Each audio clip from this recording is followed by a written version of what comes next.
ইস্তেগফার করতে করতে এমন ভাবে আল্লাহ তাআলা সাহায্য করেছেন যে এটা কল্পনা করলেও মনে হয় যে স্বপ্নের মতো। কিভাবে এখন এই লোক এই জায়গায় আসলো আমার সাহায্যের জন্য, এই লোক তো এটা মেয়ে জায়গায় আসার কথা না, ঠিক উনি এসে হাজির হয়ে গেলেন এবং উপকারটা আমার সমাধানটা হয়ে গেল সমস্যা।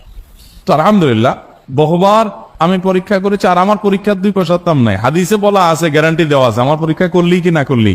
তাহলে একটা আমল হলো কি, ইস্তেগফার। সব সময়ের জন্য এটা কন্টিনিউয়াস করবেন, আর এমনি অবসর সময় ইস্তেগফার করবেন। আরবদের মধ্যে সৌন্দর্য আছে, তারা বিভিন্ন ডাক্তারের ওয়েটিং রুমে বা বিভিন্ন জায়গায় মানুষ যেখানে অপেক্ষা করে পাবলিক প্লেস গুলোতে লিখে রাখে ইস্তেগফার করুন, হাইওয়ে গুলোর পাশে লেখা থাকে ইস্তেগফার করুন, এবং তারা আসলে একটু পরপর দেখা যায় ইস্তেগফার করে। ভালো মন্দ গুণ সবার মধ্যে আছে, তাদের এই ভালো গুণটা আছে ইস্তেগফার বেশি বেশি করা। আমরা ইস্তেগফার সচরাচর এইভাবে অনবরত অবসর সময় করার অভ্যাস অনেকের মধ্যেই নাই। আমরা এটা চালু করবো ইনশাআল্লাহ। বিশেষ করে যখন কোনো সমস্যা হবে তখন ইস্তেগফার চলতে থাকুন মুখে অনবরত, ধীরে ধীরে মহব্বতের সাথে নিজেকে, নিজের পাপ অপরাধগুলোর কথা স্মরণ করে আল্লাহর কাছে মাফ চাইতে থাকুন, পেরেশানি দূর হবে ইনশাআল্লাহ। 1 নাম্বার 2 দুরূদ।